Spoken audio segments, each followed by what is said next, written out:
as well. Let me double check that, and we can throw that link up. Yeah, you're not on YouTube yet.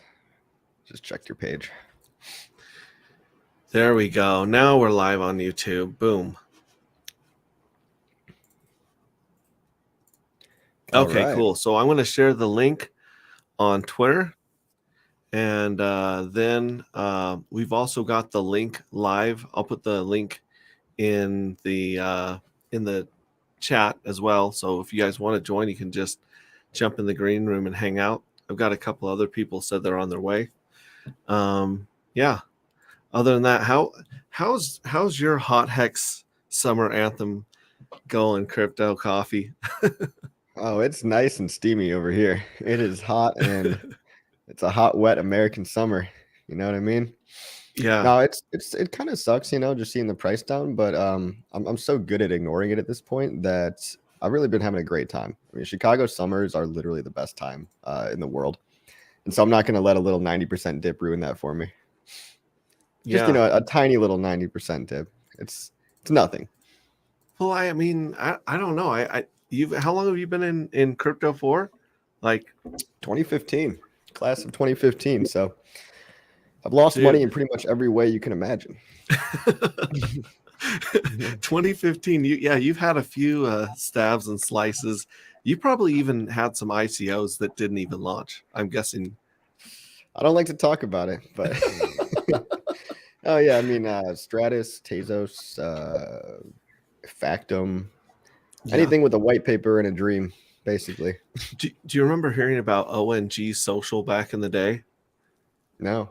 ONG Social was supposed to be like Facebook, but you could tip each other and do peer-to-peer commerce on this, basically Facebook. And I lost a lot of money on that one.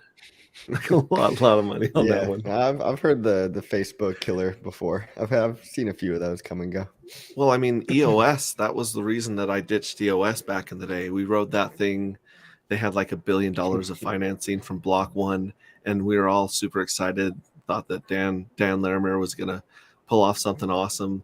And then they're like, hey, here's a crappy Facebook. And I was like, sell it all. I called all of my relatives and everyone that had been in the EOS pre-sale. Because it was kind of like the adoption amplifier, remember? You'd have to like give them ETH, and then you'd get some of the EOS after a year, right? Yeah, and I was like, everyone out. They don't have anything at all. They've just spent a ton of money and lost it. So you remember the tweet? Someone was like, "What does EOS stand for?" And then Richard's like, "Eternally on sale." Yeah, eternally on sale. Or Vitalik chimed in. He's like, "Ethereum on steroids." And he like jokingly made like, it's just so much better than Ethereum, obviously. And clearly it's not. But they had one good thing, which was their kind of adoption amplifier, model. So it's kind of a decent way to raise money for a new coin without technically being an ICO, right? Sacrifice, ICO, legalese. You know how it is. Yeah, they really did a great job at funding a new project. That really did change the game. And then I think obviously the adoption amplifier was awesome as well. Well, Richard basically just looked at what's the highest raised token. It was EOS at the time. How much did they raise? $4 billion. How did they do it? Over a 1-year period where they issued an ERC20 token. And Richard's basically like, how can I do this without being a security? All right, we'll change the name to adoption amplifier. We won't give you any tokens. We won't give you any like conversion tokens. So you're not trading one thing for another. And I guess technically the token started at zero value because maybe they weren't traded. But that's actually an argument there too, because you did theoretically pay Ethereum for the token. So you can calculate like on that day one price, it's not good to look at, but if you calculate the Ethereum to Hex USD value, it's pretty high. So a lot of people lost 90% in the first month. Yeah. But I was a day two guy. I actually got in on day two. It took everything in my willpower to not blow my load on day one. So of Hex, right? Pump chump of Hex, yeah. I blew a ton of money on Hex first day. I bought a lot of half penny Hex because I don't think I even referred myself on the day one. And I just took a giant lump and it was just in a hurry to get in there. Definitely FOMO'd in. Yeah. So I'm up on that now for the time being on my day one hex. Yeah. What's up, Adam and Craig? How are you guys doing? Good, man. Saw you're watching Medium Mistakes there, following along. Saw you were over down in Rehoboth, Cape May, Lewis there. So that's kind of my neck of the woods in the summertime. I've been going down there for almost 20 years now. Yeah, it's a beautiful area. I can't believe like a lot of places have historical buildings like New Orleans or like down in Georgia. There's some old historic areas, but in Cape May, it's like it's so pristine. Like they keep everything like looking brand new and clean, but it's from the 18 and 1900s. It's crazy. What's up, man? Hey, Craig, how are you doing? I've been catching up on your stream since I came out of the wilderness. You've been keeping the stream light on. Coffee's been dropping some good stuff. Adam, you've been dropping good stuff. I really applaud you guys. Keep it going. What I suggest is just hiring an editor to keep putting stuff out for you, and then it looks like you're still around even if you're not. So try that sometime. Think about figuring out how to do like Tim Pool style, where he does his live streams, but then he'll clip out certain pieces of the conversation to upload as separate content. So people that don't want to sit through 4-hour live stream recording, have a few of the nuggets kind of set up throughout the week or something. I just got to figure out the best way to do that. Yeah, I think that's a great niche, by the way, just to sidetrack. That's going to be a huge business opportunity for all of the Hexicans that are doing these multi-hour live streams. And I've already seen people like Miguel, Dollar Cost Crypto. He's got somebody doing that for him, and it's clear. And Rags to Riches has got someone, either he's doing it himself or will have somebody doing it for him. But yeah, people don't want to sit through 3 hours of stuff all the time. And if you could just pay someone to clip it up, and you can slap that on TikTok, YouTube Shorts, Instagram Reels, and Twitter. So it's basically like, shotgun blast to every platform with just those really good couple of sentences. With the same content. So you're not just double dipping, you're like quadrupling and quadrupling. Yeah, we're retroactively doing that with the Tech Talk, because some of the Tech Talks 2 to 4 hours. And so I finally paid someone to go back and do timestamps. And then once someone does timestamps, it's really easy to drop down and find those clips. And then they're very easy to have someone put together for you. So I was in some of those. Really good. You were sitting there just smiling in some I of know. them, like it's like you were talking the whole thing. I'm like, man, I'm glad I was there for this. Hey, you got credit. You got film credit for that, man. I did. Yeah. You're in the credits. Put it on my resume. Oh my goodness. So now we're all three of you guys. Like when Richard Hart said, I think I can get Pulse Chain up in 60 days, and we had that insane run up during September to 50 cents. Were you guys also like, I was drinking the Kool-Aid. I was like, wow, I can't believe they're pulling this off in 60 days back then. Or were you guys like, well, he did say 6 months for Hex and it was 2 years? So I was still fairly new to all of it. Like I said before, I had only been in crypto since early 2021. Spent my first 6 months getting wrecked with DeFi and farming and Binance Smart Chain and all those newbie mistakes that, thank goodness, I was making with very small bags at the time. And I heard about Richard on Around the Blockchain when he was on there, because he was promoting Pulse Chain Sacrifice. And then I started looking more into him, was able to get in on the Pulse Chain Sacrifice, and then immediately started buying Hex at about 13 before the run up. And I've been DCAing ever since and got in on the other sacks. So I think I'm not OG, but at the same time, I feel like I'm early enough. Yeah, you are. That I'm in. You're basically an OG if you're in before Pulse Chain. You know what I mean? Or if you get in any time in this dip, like, people are going to be so jealous by the next bear market. They're like, oh, you bought 13. And like, it seems like a lot now where we're arguing about 5 cents, 10 cents, 15, but none of that really matters when you think about $10, right? From the T-shares, right? Yeah. What's your average price? Boy, you know what? I'd have to go in and do the math because every paycheck get a little bit more, and then when I get a decent amount, I'll stake. So I'd have to go back in, but I remember I bought in at 13, and I remember buying in like 19, 23, 28, 35. I don't think I bought anything over 50. I think I might have bought something around 42, if I remember right. And then wrote it all the way back down, but DCA all the way. So I would guess that, especially lately, I've been able to get a little bit more because I got a different job now, making a little bit better and stuff. But I would say I'm probably averaging somewhere around the 13, 14, because I've definitely bought a lot more since the price has been under 10 cents. Probably doubled my bag. So nice. Yeah. But I didn't, bottom.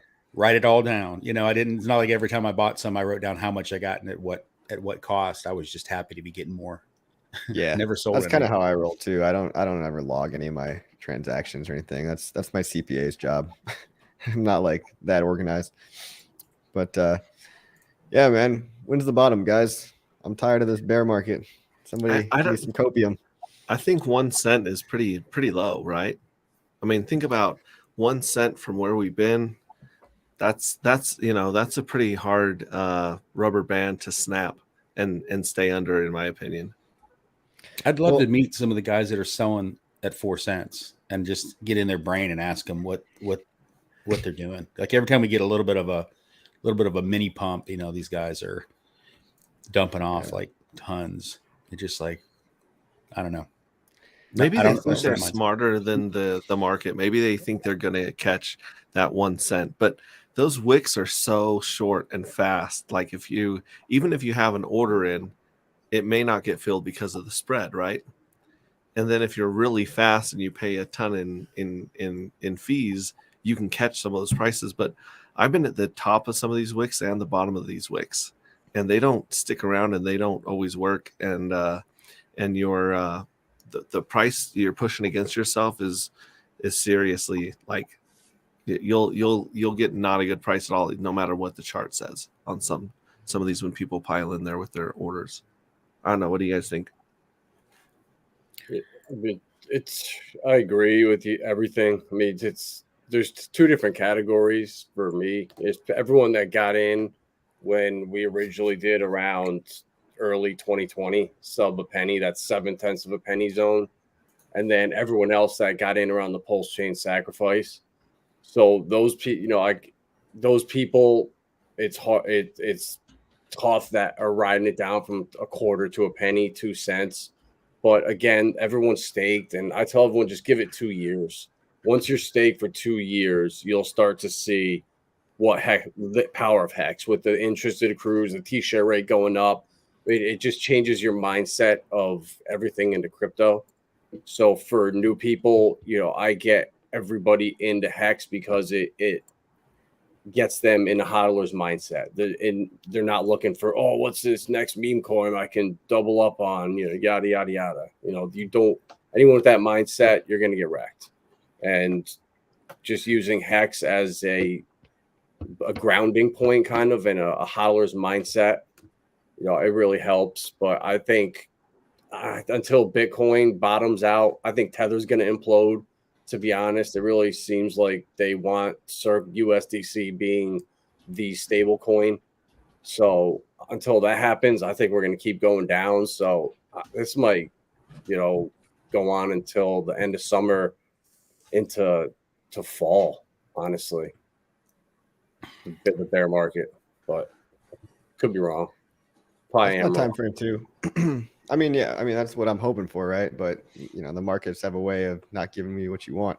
But yeah, I think we capitulate hopefully by September. Grinding halt, everything's boring. Maybe midway through 2023, we just kind of splash around between a penny and 5 cents or something, and it's going to be maximum pain and maximum boredom for people because a lot of people, a lot of these traders that we see, those are the guys selling the 4 cents, right? Because they're obviously thinking it can go lower. And they're not staked, they're short-term liquid. Yep. A lot of those people got to fall off too. They're going to, everyone will get bored. And when Bitcoin crashes to, 15K or lower, That's the ultimate nail in the coffin, right? Because I agree.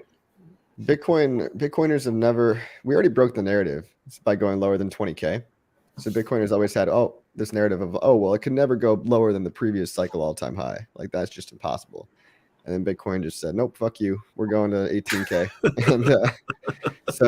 And now they're all scared. They're nervous and they're coping really hard. Because I feel like the truth is inevitable that, Bitcoin is not this glorious vehicle to financial freedom that it used to be. I've even heard some blasphemy on Twitter, seeing Bitcoiners virtue signaling that it's not about the money. Like it's 100% about making fucking money. Like if you try to cover that up, that's the worst marketing pitch of all time. You know what I mean? Like, it's about, the technology. Like who cares? Yeah. It's a mindset. Yeah. Go ahead. I'm just going to say it's a mindset. You either believe in, like with Hex, you either believe in it or you don't. You believe in what it is. You believe in the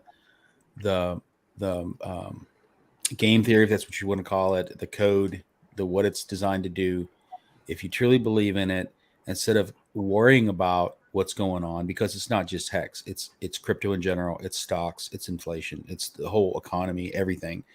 So you either believe in it, it's going to work, or it's not. And if you do truly believe in it, then even if it crabs sideways until September or the end of the year or this time next year, it's opportunity to keep filling your bags. Because where would that money be going if you weren't, getting more Hex? Would you be trying something else, trying to save it, hiding under your mattress? What other opportunities? If you're getting it and you're staking, at least you're getting yield on it. So even if it crabs sideways in the long run, you're still making something on it, right? Versus spending it on something or whatever. I mean, I think we're definitely going to keep going. I mean, these markets are designed for maximum pain. If you haven't been through a bear market before, I mean, when you think things can't get any lower, it will go lower. I mean, it's literally designed to drive you crazy and shake you out. I mean, it's brutal crypto. So I agree with you, Coffee. I think it's gonna be max pain till September, October. And the tether, I think, might implode. Celsius looks like is gonna go to Goldman Sachs. I mean, they're this supply issuance reduction they're doing, that's getting delayed. Everything seems like it's getting delayed till Q4. So yeah, I think we're gonna get ugly. Dude, it's I like crab market. I like that term. That's a good one. But yeah, it's like John Hex brought up like memes, and it's all narrative memes, right? And Hex just has better narratives and better memes. Like stake it till you make it. That's just a catchy slogan. And, we're the ones that are being honest. Like, we're here to make money. Hex was designed to go up in price. All crypto drops 90% every couple of years. It's very cyclical. And I see Bitcoiners over here, shooting themselves in the foot. And I hate to talk crap about Bitcoin. I like Bitcoin, but some of the Bitcoin maximalist guys are just, their narratives are not very good. Because what came to mind when you said that was like, on Twitter, I'm seeing people say, Bitcoin is not crypto. It's like, okay, so that's like terrible. Like, why would you want to say that it's not crypto? Like, they think that's a good thing in their mind, and then someone reads that and they're like, wait, it's not? Like, oh crap, I wanted to buy crypto. I was here for crypto. How many of your friends and neighbors and colleagues call every crypto Bitcoin? Yeah, a lot. Like, how's that Bitcoin going for you? It's like my brother just did that last week. Yeah, like, I heard all of your Bitcoins crashed. Yeah. Like you with your Bitcoin. It's like, dude, I don't own any Bitcoin. But that's all they know. That's all that they've heard enough times to like use that word, right? It's like everybody calling soda a Coke. Hey, you want a Coke? Yeah. Sure. How about a Mountain Dew? Yeah, that Coke will work. Yeah. I made sure to go into YouTube and give everyone a wrench there. So I like to see nothing but blue wrenches in my chat. Oh my gosh. It sounds very familiar. Dude, Cryptographics, I sent you a wrench and an invitation. So let's see. He had a question here about ICOSA. So the ICOSA sounds like a group that does something with the Olympics. That is a hell of a mouthful, isn't it? Yeah. Icosa. Have you guys been looking at think- Icosa? Actually, it sounds like either that or the mob. It's like Icosa. Icosa. Or a blood pressure Icosa, he's one of medication. us. Or a blood pressure medication you see on an infomercial. Yeah. Side effects may include getting wrecked. Yeah, I wrap my head around Adding multiple zeros behind the decimal. I wrap my head around team, and I'm trying to figure out the other one, base. Yeah. Base is a little bit base isn't the 1 year one. Team's the 1 year, the annual, right? Nope. So base is the annual. Yes. Okay, so I got my head wrapped around base, and then I watched a few videos several times on team, and it's too complex. I'm still trying to wrap my head around that, and I haven't wrapped my head around Icosa. Dude, I'll explain team in like one sentence. You stake Do it. Stake team, earn maxi on years 3, 6, and 9. Earn hex that comes from the bigger pays but better bonus from the base stake. That's it. And how do you get the team token? There's a 1 week. There will be a 1 week, similar to maxi minting phase. So I'm probably gonna get me a little bit. What do you think? Yeah. Well, the mint phase for Maxi has turned out really well for me, especially all my liquid stuff. I thought, why not at least put your liquid hex to work by putting it into Maxi? And so I'm really glad that I did that mint phase right there. How crazy is it that the premium is that high? I really did not expect that at all. Yeah. Like, what do you guys think about why? I think it's because everyone understands that hex is supposed to be staked.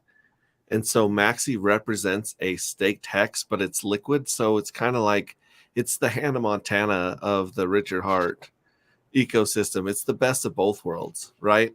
Like you can sell it if you need to, but in the background, it's accumulating all this derivative, whatchamacallit, not power, but momentum, like economic momentum in the background. Right. I have 3 things. I have staked hex, a little bit of Maxi, and this $5 bill. And that's all I have right now. I don't have any liquid hex. I just figured I'm not selling it anyway. And I was able to get in on Pulse and PulseX Sacrifice. So I'm going to get some of that when it comes out, right? Mm-hmm. And I'll probably keep DCAing in, or once the single-sided stake for PulseX comes out, I'm probably going to take that yield, whatever it is, and probably keep cashing it back in for more PLS. So everybody's got their different strategies, but that's part of the fun of it, right? That's part of the gamification, if you want to call it that, of it. Different people, there's people ready to pounce on moving their Ethereum stuff over or swapping it after launch and the bridge and ratio trading and all that kind of stuff. And I think I'm just gonna wait. We don't really talk about that much anymore. A couple months ago, everything was like, okay, as soon as it launches, this is what we're doing or not doing. And now it's everybody just everyone was in the starting blocks like a race. Yeah. And then their knees the gun went up and he said, sore no, we're going to build a new started gun. making you sweat. And they're like, when is this gun going to go off? This is crazy. There was a false Richard's start. devs were like, we're going to take this gun apart and make it a better gun. Yeah. Camera guy says stake is a marriage. Cryptographics says he just got his tooth pulled. Otherwise he'd come on. Listen, Cryptographics, take all of your pain medication, jump on the microphone, turn on the camera, and just give us the straight scoop. Tell us all the stuff in the back of your head that you haven't made videos on yet. That's what we're waiting for. That was his one tooth was in the back of his head. Now it's gone. No, he has all his teeth. I've seen him. So Gold Key has an awesome live stream on it last night. Highly recommend. And that's on the Icosa. Is that right? Sandy Beach? Yeah, the Icosa, that's great. Some relieving of the cell pressure on Hedron. That's much needed, man. I really, it's brilliant because I just didn't see, the reason to buy Hedron straight up when all you needed to have was Hex, to get your HSI stakes with. But this is perfect, and I'm really excited for it. Us, Hex stakers, we're going to be minting Hedron for forever, pretty much. So somewhere to now take it and stake it. I love it. And burn it, which is great. Brissology's in the house. The only thing that makes sense is people bought after the minting phase, thus drove up the price where it is at, and everyone is simply just holding it, because it is nice to hold on to something that, even though it's dropped with everything else, is still a little bit higher, you know. And the crazy thing is that we have a leading indicator and a lagging indicator around Hex, right? So Maxi is the leading indicator because it is more volatile and does the jumps and drops first. And then Hedron is like way in the back of the train, catching up to what's going on. So you have the leading and the lagging indicator on Hex, which is kind of cool. Yeah, Icosa is going to complete Hedron. It's pretty nice. You know, it's it buys back all the HSI stakes that nobody wants to buy because nobody wants to pay for a 15-year stake that's only got 10 days completed. They're going to mint all the Hedron. Yeah, they're going to default on all the loans. They're going to sell the stakes back to the people at a discount, which people are much more likely to want because they're basically like taking a time machine and getting a cheaper T-share rate. And then they're going to burn some of the Hedron, and then they're going to give some of the Hedron back to Hedron and Icosa stakers. So it's a beautiful thing. And I think like we'll see about the price of Icosa because that's a pretty good indicator for I think how the incentive token is going to go. We're talking about a token that just inflates from zero that doesn't really have much of a purpose other than staking and being part of that, special club of Icosa stakers and basically staking in perceived scarcity because the only way to mint Icosa or into existence is to burn or sell your HSI stakes. So it'll have low supply, perceived scarcity, and staking. We'll see if those narratives are enough to pump it. Yeah, and shout out to Red Squirrel, Sandy Beach, Brissology, Mango Junkie, Wild SJ. This is insane that you guys would just show up on a Wednesday afternoon, and I'm honored to have Coffee and Craig and Adam in here because I learned a lot from them. And as Squirrel just pointed out, Kool-Aid, he drops like little nuggets of gold and diamonds on the ground as he dances through the forest. So if you follow Kool-Aid after he's got a couple drinks in him and you listen really closely, he's got a lot of good stuff. And don't worry, I'm not going to spill any of your secrets on stream, Kool-Aid, but he's definitely he's a three-dimensional thinker, right? Like he thinks not just outside the box. He thinks outside the planet. So yeah. And ironically, he does dance through the forest. Yeah, he and I will be dancing at the Big Burn, and we're trying to get Coffee in over the fence out there. I'll be following Kool-Aid, just picking up all of his treats. Yeah, picking up all his treats. Oh my gosh. Yeah, that Kool-Aid description was spot on. Let's Jay. Brissology, the value that I see OSA gives HSI stakers is how much Hedron is worth. Am I correct in this? How much Icosa does one get from selling their HSI? How is that value determined? I don't know. Do you guys know any of those answers? Yes. So basically, I'll leave that up. So yeah, it's based off of I think 50% of the Hedron, if I'm not mistaken, from minting all the possible Hedron that HSI can mint, divided by the T-share rate at the time. So that's actually another factor that makes it more scarce because if you're dividing by the T-share rate and the T-share rate goes up every day, that means the denominator is getting bigger. So you're only able to mint less and less Icosa every day. So Briz, I believe that's true, but I could be wrong. I'm only like 80% sure. Crypto Freedom says Hedron's already hard to understand the tokenomics. Now Icosa, it's not making the average crypto investor want to invest.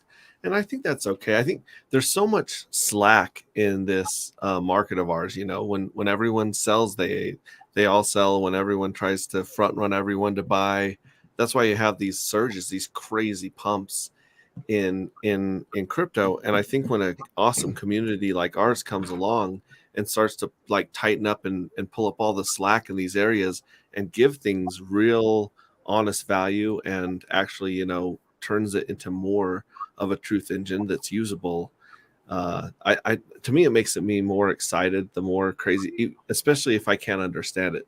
Then I'm like, oh, great. Now, when I finally wrap my head around it, I'll still be ahead of 99% of the people that don't even know it exists yet, right? Like this place you have in the Hexagon community, hanging out with these geniuses, is the place that in 3 or 4 years, everyone is going to wish they were. Everyone is going to wish they were in our Twitter stream, like, our Twitter threads. They're all going to wish that they had found Crypto Coffee and Craig and Adam 3 years sooner. And they're going to go back there, because this is what I did when I jumped into Bitcoin, right? Like, I watched Bitcoin and then I went back and watched all the old stuff from Bitcoin to catch up. And so people are going to find Hex and they're going to find Pulse, and they're going to go back to all these old videos and start binging them to try and catch up. And they'll be like, where the hell was I? What's that? So I better go delete some then. Not my proudest moments back in the day. You did great. And here's the deal. By then you'll have your second or third course out, right? Coffee. Yeah. Oh yeah. Well, there's one, if you ever delete any, there's one you can never delete. The one with you and Motley and Brand using the little baby face filters. Man, that was the best ever. I had a lot of fun with that one too. And Brand didn't even look like he was using a filter, was the funniest part. Yeah, I was laughing just as hard as the chat was on that one. Yeah, it was great, man.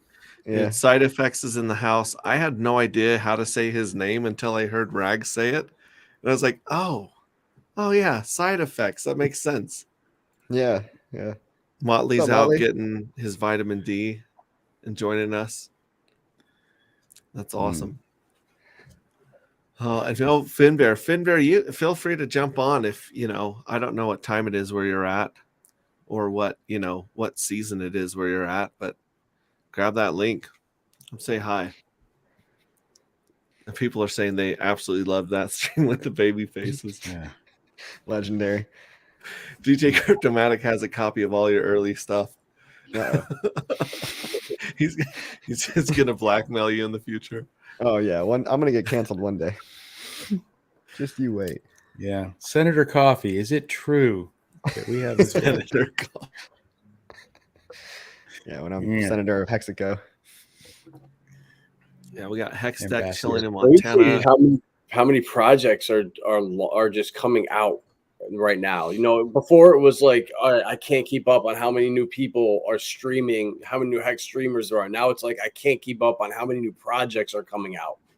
There's so much happening. It's awesome to see. More coins, good. Dude, I remember his as when Coffee had the Prince hair. That was sweet. Nice. Hell yeah! I remember jumping on and making the tennis jokes when I was still driving truck. So I'd jump on there and be like, "Hey, when are you gonna get tennis lessons?" And all my other buddies like, "Come on." Got him. Got him. You're roasted. Boom, roasted. I remember I made a comment on one of Coffee's videos like a long time ago, because it seemed like every time I saw him between live stream and his uploads, I swear I thought his hair changed every time. And I made a comment and you replied, you're like, I don't think so. I didn't change anything. Yeah, somebody said I look like an NFT collection because I'm just a little different in every video. Try the Gerardo hair. Try that out one time. See if you can get there. We'll see. Gerardo looks like an anime character. Yeah, he really does. His hair. It's great. I'm jealous, man. I wish I still had hair that could do that. You got some on your face. Yeah, that's there you go. For some reason, your chin and your ears is where it all ends up. I don't know. Have you guys checked out the Pulse hot list yet? I go on there to red flag Rags. Rags goes on there and tries to get everyone to red flag him and give him the lowest marks ever. And someone keeps going on there and wiping him off, and his audience has to go back on every day and red flag him again. I think that's more of an advertising site than anything, right? I mean, I don't think I've seen a couple of you guys on there on the hot list where you can rank projects and rank influencers. I'm gonna check mine out on there. Coffee's probably on there because who doesn't know who Coffee is? Damn, I got 24 red flags. That's almost Rags, as probably Rags Chris's did fault.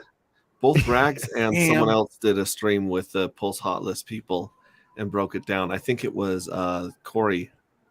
I did the interview with Hot List people. But Rags just did too, didn't he? A couple nights ago. Yeah, Yep. yeah, he did. So that's cool. Let me take this moment here to bring up Hex 369 Magruder wanted to say thanks to a bunch of the influencers here, and so he bought this from Crypto Gifts EN, right? This giant 3D painting, and they sent it to me, and it showed up when I was on vacation, and so I feel really bad not being able to give them a shout out and show this awesome work of art. You know, this will probably replace the psychedelic deer in my background if I can talk my wife into hanging it up. That's super badass. Yeah, it's got a lot of gold and resin flakes. It's got some glass and stuff. It's beautiful. It's beautiful. It's like layered to give us the 3D look. Yeah. It's got cool. It's got like, as you see it, like actually like protrudes out. So nice. it's beautiful. I absolutely love it. So shout out to 369 Magruder for the gift. Thank you very, very much. And then I was going to send you $55.55 of Omaha steaks for your medium of steaks tour, but they wouldn't. They said that didn't hit their minimum order. Like we don't put them on that, but oh my goodness, we've got. Hey guys. Finn Bear in the house. What's up, buddy? Hey, it is so hot in here. Oh my lord. Finn Bear's sun has been shining for 128 hours straight. No. He's going insane. There's no, like it's 12:30 at night. I got a friend outside, so I don't want to but check it out. It's fucking sun is shining. Disgusting. Oh my what time is it there? It's 12:30 at night. This is no way for a human to exist. It was it was like 85 degrees today. I was like, dude, I'll go and have a swim in my above the ground boring pool. Water was 85 degrees. Lovely. So it was like boiling in there. But I'm not far be it from me to complain, because we're gonna get the other side of the shitty and that stick as well. Motley says that my 3D printer is imbued with the essence of T-shares. Camera guy's got a clever joke. Gold Key, I invited Gold Key on to like spit some truth, but he's at the gym, so he's just chilling out. Bristology says things are about to get weird, and then we got a whole bunch of people shouting out for good old Finn Bear. I want to shout out another artist actually who drew a picture of my beautiful face, and how could I not want to pay him money for that? So I sent him a little bit of money, and I'll be getting it. I don't have it yet, but he's been doing portraits of pretty much everybody, and everybody that shows their face on YouTube basically is what I gather. And so his name is Martin Axel. So shout out to you, Martin Axel. You're a great artist, and I'm really excited to get that. I think it's coming from Sweden though, so it might be a while, or overseas somewhere. All right, they're asking for a joke, Finn Bear. You got a joke for us? I got nothing I can tell on your screen. That's okay. That's okay. I got a good dad joke. Yeah, if anyone wants to hear a good old dad joke. Why can't you ever trust atoms? They're too negative. They make up everything. But you know, there's an art car that's going to be out there at Burning Man that goes to the festivals, and it's a grilled cheese sandwich. The whole car is this grilled cheese sandwich made up of like cushions and pillows, so you can just hop on and ride to your life's content. But they actually grill sandwiches while you're out there, and in order to earn a sandwich, you have to confess a sin or tell a joke. And usually they'll have like a loudspeaker or something there, but we had a blast out there this week, just following them around. Oh, man. They would have just kicked me out. Yeah, Motley says he commissioned a painting, Richard painting for Martin after he saw his work early on. That would be cool. I want a big Richard mural over my fireplace that I don't have, but when I have a fireplace one day, I'd like to hold a portrait over there. Hex Huddle says mute Finbear until he has a joke. How are we going to know if he has one, if he's muted? I muted myself already. That's appreciate. I do have one.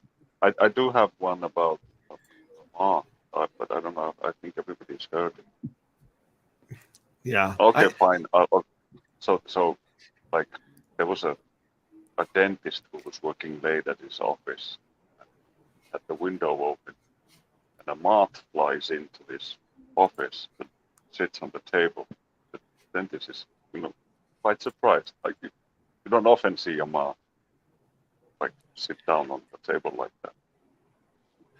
He's like, yeah, what's up, moth?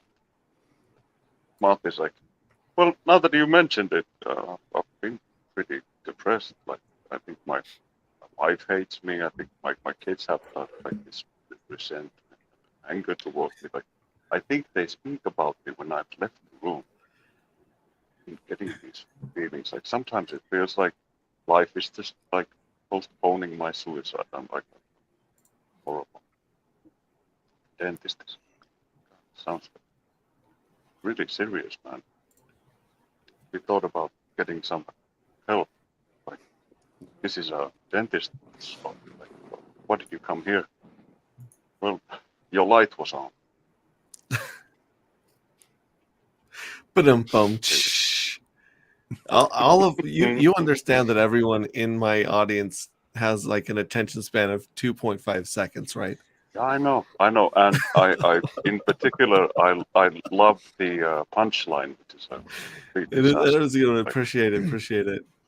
That's actually like a joke that you can tell in 2 sentences if you're real hurry. It's a decent one. Yeah, see, Hex Huddle, like he gets it. Yeah, Hex Huddle is here to explain the jokes. Okay. Yeah, he likes it. Say, hey, Sandy B's got it. Camera guys, he's in on it. Appreciate it. Hexicat says, what happened? I blacked out. Do you have a joke about a mouse and an elephant? Because Mixed AKA is into that one. Finbear has a particular set of skills. Yeah. You want a dad joke? Yeah. Okay, Yeah, so 5 cats are in a room playing poker and one got kicked out. Why? Why? They found out he was a cheetah. Totally dad joke. Made that up myself. So on the fly. TM. I really missed the joke offs between Cabana and Vince. When are they going to bring those back? They had me dying when I was driving truck. Yeah, what a couple of joke offs. Those are also I loved and I loved watching Vince finesse the XRB channel lady. Like, dude's like pretty, like his all moves when he really gets down to it. If you remember when he was making his victory speech when he won the what was it called? The quiz. The quiz. trivia. Yeah, the trivia thing. Freaking awesome. They ganged him up and put that Jenna chick in front of his face. He was like fish in water. Sandra Larson says, do you know why there's a fence around the cemetery? Oh, I know this one. Damn. I know this one too. I'm going to wait till Sandra types in the comments again. Motley says, all right, this is too much good luck, everyone. Cabana sold out to the fame a long time ago. Motley's got sunburn. So. What the heck happened to there we go. People were dying to get in. And Marcavelli jumped on that too. Hey, hold on. Whoa. Do I have someone in chat that doesn't have a wrench right now? Crypto 7, you're getting a wrench. Hey, I don't have a wrench. Are you in chat? Yeah, well, I was in chat, but sure? I just came in here and crashed the stream because you threw the StreamYard up. So yeah, he had a bad day. He had a bad day, Mickey D's. He Crypto, had to you get a wrench. Oh, dang. Am I still wearing my work hat? Yeah, oh, just wait. Let me change this. All right. 1 second. Okay. Now Now we got some Louis Vuitton going on. Mr. There. Rogers changed his hat. All He's right. comfortable now.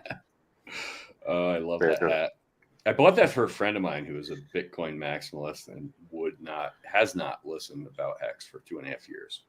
And I bought it as a joke for him. He didn't really appreciate it. He's still my good friend, but so I kept the hat. So, I do it on stream.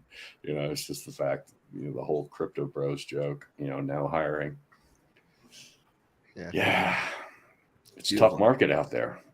Well, I think it's going to take 3 to 6 months before us to hit the bottom, maybe. Like, do you guys remember in 2017 when Bitcoin went from 20K down to 3K? But before it hit 3K, it sat and did that crab walk that Craig was talking about for about 3 months, right? Like it was sitting flatlined on 6K. So I started dumping in because I thought that was the bottom when I was stacking sats. I thought 6K, here we go, and I'm buying everything. And then it dropped to 3, and I was like, well, shit. Did you say Craig has crabs? I was mishearing things. That's the wrong kind of Zoom call. It reminds me of that Super Troopers line. So you got home already? I missed the beginning of the stream. Yeah. Like, we've seen the last of the medium. No, there's still quite a few medium of stakes that are going to be coming out. We still have some footage that the editor is going to be putting some more into that vlog series. But yeah, we got back about a week ago. Oh my God, you got me cracking up with the phone comment. Like, that was the funniest stuff I've heard all year. Like, I played it to my friends and everything. Like, dude was cracking up, and he has it. Like, he's happy. He's never even heard of Rags, but I was like, oh, there's a whole complete backstory, and he was like, some ginger fucker, I don't care, and he was laughing his ass off anyway. Yeah, hilarious. So just for context for everybody else, like X-Ray Vision was talking about his daughter's phone, which is a complete wreck because she drops her phone like it was a red-headed baby. It's been dropped more often than a red-headed baby.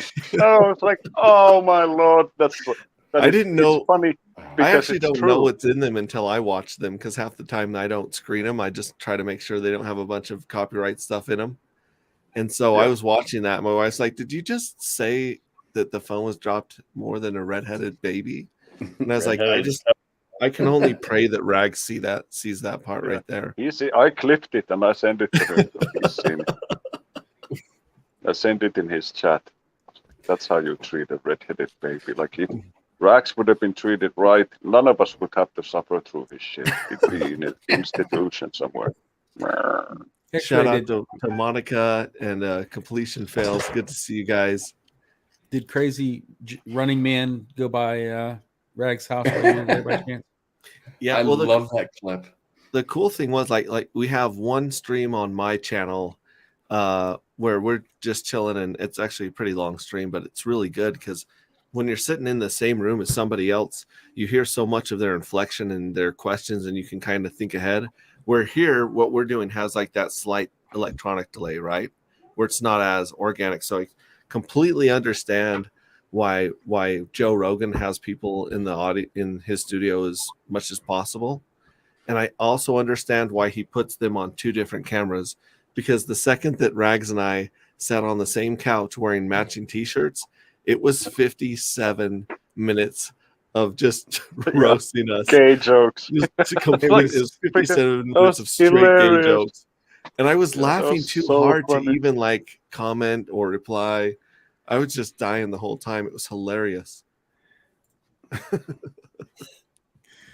So there's 2 on his channel, and then there's 1 on mine of when I was there. And I have another interview that I have recorded that I'll have to put together and put out for you guys. But that one's really good as well. But it was really good. He's got a wonderful, beautiful wife and kid, and we just had a wonderful time hanging out with them there. It was a lot of fun. So yeah, there will be definitely some more videos. You're dropping. You're putting too much effort into telling us that it was fun. We believed you the first time. The Yeah, second thanks. 2 times made it desperate sound. Did Rags pay you to tell you that his family is normal? He's Like actually most of them are ginger. I bet most of them are like, yeah. When you went to their house, did you get this chilling feeling? Because sometimes when I go to gingers' houses, I like you sense that all the furniture, like there's no feng shui because none of them they don't have souls, so they just Nothing matches. Yeah, and they just leave stuff in weird place. There's no flow. It feels like stuffy air and bad breath and other people's cooking, but somehow like that's sort of. we got completion Fells has a mama joke on the screen for y'all. I will say this: when we went over to our hotel, I did have to invite Rags in before he could cross the threshold. So whatever that means. Oh. Is that you had to invite him. I had to invite him in. It was really weird. Man, Motley is causing a rebellion in my channel. Oh my Hey, God. I just realized He's denying the wrenches.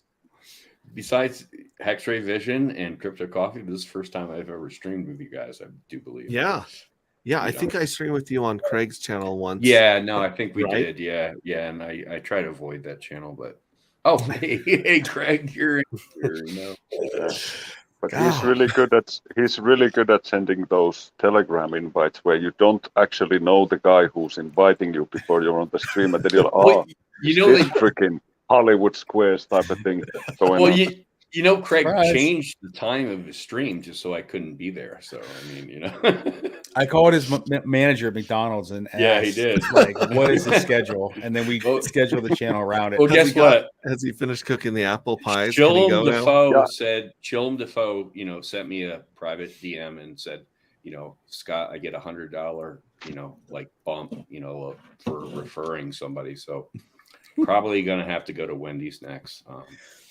Hey man, just keep bouncing around, get that or maybe hustle. Burger King, because Signing bonuses. Why dine with a clown when you can, dine with a king? I mean, yeah.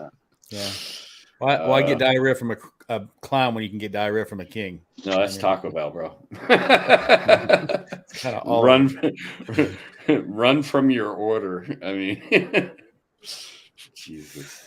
Woo. I've not eaten fast food and like what we're on. What did Hex Iron? Hex Iron's like we're on like 51 days or 50 days or something like that. She posted, and I'm like, dang, we only have like 30 days left of the Crypto Fitness Challenge, but I have not like eaten fast food in like so long. He says I'm gonna get some Mickey D's and eat it almost daily with the app. It's cheap, never pay full price at Mickey D's for y'all. What do you think about eating fancy food in this market coffee?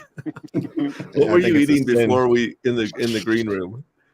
Rice and beans for me, guys. That's it. Rice and beans. And I'm dead serious. I literally am eating rice and beans. So no, I'm remember signaling. Beans are good protein, bro. Was the dollar menu in the fast food was oh man, I'm broke till payday. I got $10. Right. Find something that's like, okay, McDonald's, Taco Bell, even Wendy's dollar menu. Now it's like $9, $10. I mean, go to the grocery store, pack your lunch. Now you go try to buy any kind of decent lunch, meat and bread and all that stuff. And it's crazy, man. I guess fasting is the way to go. It's a value menu now. It's not even a dollar menu. Motley, a 24-hour fast is like, you forgot to go to the store. Hey, Motley, just let me cook for you, bro. I mean, like, you were ragging on my food, Yeah. Motley's like, I know the bear market's tough, but you don't have to do that. Fasting's my way of not telling my friends that I'm actually broke. It's like, no, I'm fasting. I'm good. Yeah, I posted some food pictures on Twitter, just rando type stuff. And Motley's like, yeah, I'd still be hungry after that. So, yeah, I really missed an opportunity when I was hanging out with Rags and his wife and my wife. We decided to go to a really nice restaurant because it was late at night. It was they let him in because it was dark. It was Taco Bell, so we're at Taco Bell. The cantina, though. Yeah, no, I don't like that. This is what brought on like the How to Talk Southern stream was the lady on taking the order was speaking Southern like really slowly, and my wife kept cutting her off because she couldn't wait for the finish, like for the person taking the order to finish her sentences. And so Rags was like, "Hey, you're getting kind of snappy. You're getting kind of rude." So then we had Rags in the front seat and my wife in the back. I can't order. I'm just the designated driver, right? So I'm sitting there just trying to be good and hope that this ends soon. And they're just arguing about how, you know, my wife's just not, he's telling my wife she's got to work on her soft skills. And my wife is saying that everyone in the South needs to learn how to speak. So if I had just recorded that, that would be one of the top streams ever. Just that short conversation. It was beautiful. Yeah. Beautiful. Maybe someday I'll just recreate it. Like I'll become both characters and do different sides of the shot. Yeah, but it's one of those where you just like you had to have been there to get it. Like sometimes those wonderful moments happen, but it's really hard to. It's magic. recreate. It's magic. Speaking of magic, wild essay just appeared. A wild essay Holy appears. crap. Magic. What's up? Awesome. We need two more. We need two more contestants to get the full square. So speaking of fast food, I have a mega awesome tip. I don't know how widespread Trader Joe's are in general, but I know Aldi is like a sister company. Y'all, this is fast food right here. It's great. Just go pick up a sandwich, like their salad stuff. If you're hungry and you need a quick fix, super awesome healthy tip for you. That's my fast food. I remember Aldi's on the East Coast. It was weird out in Jersey. It was, you know, dude, it's a weird store. If you're hungry and you need a quick fix, learn to make a good omelet. You can do it like 5 different ways, and Monica, it's freaking delicious. Monica got me going using the egg whites that I get at Sam's. That's great, man. You come home, you just don't really want to cook a bunch of stuff. You just egg whites in the skillet, throw some cheese and some ham or something in there. You're done. It's quick and easy. It's healthy. Yeah. And it takes like 3 minutes to prepare. Mm-hmm. You know, I think people forget like how quick some things are to make. Like peanut butter jelly sandwich. Like just make a sandwich, y'all. Like that's fast food. Like grab an apple. Like make me a sandwich. Peanut butter and jelly. A sandwich. Oh my lord! I've been throwing up. I've never had one of those. Almond butter and fig butter sandwich. I've been throwing up some of those food pictures on Twitter and stuff like that, and a lot of people have been reacting to those things. I did it in reference to Hex Jimbo, great guy, Hexkin that's been going through some tough times, bro. Like this guy's got like the story of Job, you know, type thing right out of the Bible. You know, like it's one thing after another. Freaking car wreck, fucking refrigerator dropping down, you know, like the whole bit. So he had an Acme safe land on his head out of a window.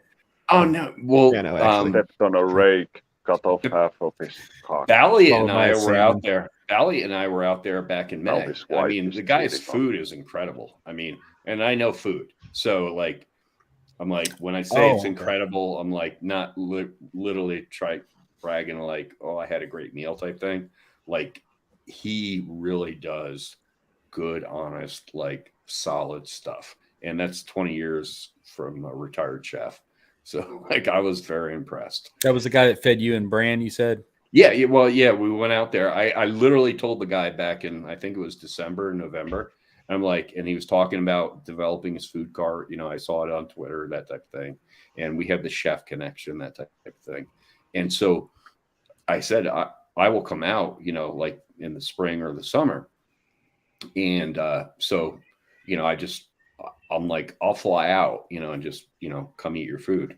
And then Bally heard that I was going to fly out. So he's like, hey, bro, like, you want to meet up? I'm like, yeah, sure. I'm like, awesome. Because Bally is like, I met him at the first Vegas conference and he's 100% solid dude. I mean, just big applause for him. And so we literally just met up for the weekend. I flew out and like we went there specifically just to eat his food. And we had like a 4.5 hour conversation, you know, with him and stuff. But yeah, awesome stuff. And just this guy's going to come out on top in like 2.5 years, and like we're going to hear because this guy won't quit, and that's the chef mentality. It's like, I know for a fact, being in kitchens is like when you're in the weeds and when you get hit, like you just keep pushing, you keep grinding, you don't quit, and so that's fantastic. I'm going to reach out to him. I've talked to him a couple times. Like when he got wrecked in that car wreck, I was just like, oh my God, like, this guy, and thankfully he was not hurt and stuff, but his car was totally trashed. So he's carless. The whole food shut down. I actually went to his wife. His wife, I don't know if she manages or owns the restaurant. He'd have to correct me on that. But we went out there for lunch, and then we went to meet up with him for dinner. So fantastic. I'm a big foodie, obviously, but yeah, I think. Hey, have you joined the Hex Foodies Telegram chat? I've popped in there, but I don't do Telegram. It's too, I don't know. It's not for me. Yeah, because I stream every Tuesday. If you want to.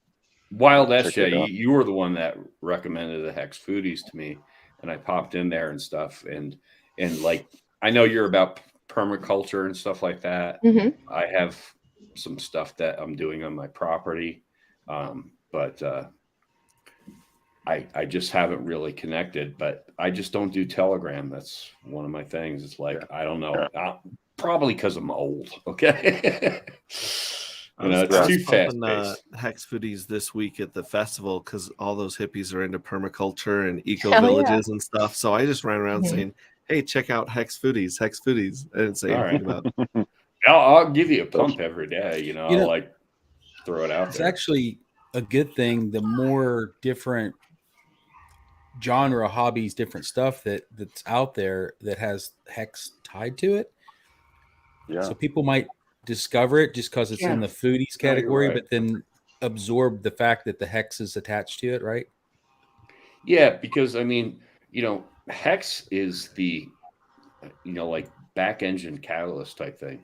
But what I've and this is just probably 3 weeks worth of thought, because I do things on Sunday where I write down thoughts of like how the week went, the people I interacted with. And it's not, it used to all be about investments and stuff. It's not that anymore. It's the community stuff. But one of the things that has really impacted me is the Jim Rat Crypto with the whole, and him and Sam with the fitness aspect, like what you're doing with the Foodies channel, the Sci-Vibe stuff. I usually catch it. I don't get on live. I usually catch it on the back aspect. And we're doing so many different things. I mean, there's so many people built into this community that have great contributions from their interests in life. I was talking to a guy just on Hex Spaces the other night and he mentioned welding. And like, I have this thing about what I want to do up on my property, and with welding and creating art, that type of thing. And he's like, yeah, I'll teach you art. We'll see. This guy may or may not come out to Vegas. We'll see. But his name's Johnny. He has another attachment to it. But I told him, I was like, hey, this is the first time. The last 2 Hex conferences, I had queen size rooms. So I was actually able to invite another individual out to the event, and he flew out on a red eye and came out, and he's a no coiner. But I told Johnny, I'm like, hey, we'll just call down for a bed, we'll roll out of bed here. Like, you don't have to worry about paying for anything. So, he's considering it, but I mean, like, because I want to find out about welding, I want to find about doing these different things outside of just, talking about Hex and stuff. I mean, I love talking about coins. Yeah, life's more interesting if you're acquiring more skills. Yeah, and you get to, and this is the thing I hope for everybody who's like listening right now. It's like there will come a point, Lord willing, in your crypto life, it may take 6 or 7 years, but if you're like sacrificed for pulse chains or pulse X, or you're just dollar cost averaging type thing, is like you'll get to a point where like money doesn't matter. And then when you get to that, then you have to ask yourself the question, what matters most? And, I'm starting to ask those questions, and I'm like, I'm finding all these new interests. I mean, I have had personal interests myself, but I mean, these new interests of like connecting with people and where they're at and their stories, that type of thing. It's awesome. I want to do a shout out to Hexographer. We're making him hungry. A shout out to Bugs. Shout out to Sandy V. I'm starved. I'm salivating here. I think I'm gonna have to go and whip myself like a crocodile or something. Leftover polar bear in there. So I'm gonna have to whip something up. I'm pretty crafty in the kitchen. That's one of my good rooms. Hey, what do you guys think about the 3 arrows defaulting going in? What effect do you guys think that'll have on the cryptos that 3 arrows holds? It's a cascading shitstorm once like there's a lot of people who had money over there who had borrowed money to them, invested into their fund. It has a lot of contagion risk. I think some of the stuff that happens, the rug pulls and the liquidations and these I think it's fuel for the fire for like some of the politicians and those that are going after crypto and don't know enough about it. They'll use that stuff, Luna and these different things, I think is fuel to try to convince people that crypto is bad. Or I saw an article the other day talking about that the only thing that like Doge or SHIB or one of them was used for was like illegal stuff. And, you always see these articles where they take anything negative that's happening in crypto and they try to use it to chip away at any reputation it's got, right? But the silver lining is with Hex, the more solid Hex is, people that called Hex a scam. Somebody tweeted that list last week about all the different stuff that's been rug pulled and been garbage. It was all Furu's talking about. And then Hex, there's, the smoke clears and Hex is still sitting there, Yeah. Yeah. Isn't that amazing? I mean, seriously. And they still call it a scam. Well, and, oh my God, you guys are proposing like disgusting foods to me. Peanut butter and jelly. Disgusting foods. Pickled shark. Well, Sandy Beach had mentioned Rags had put up some salmon for breakfast, and she's like, "Is that a thing?" And I'm like, "Could be." I'm like, why not? Yeah, the salmon and lox. Oh yeah, on a bagel. I mean, New York Jewish bagels in like New York City. Delicious. Stuff. I grew up on that shit. Excuse my French. Sorry, I'm really I don't like swearing, but I do it.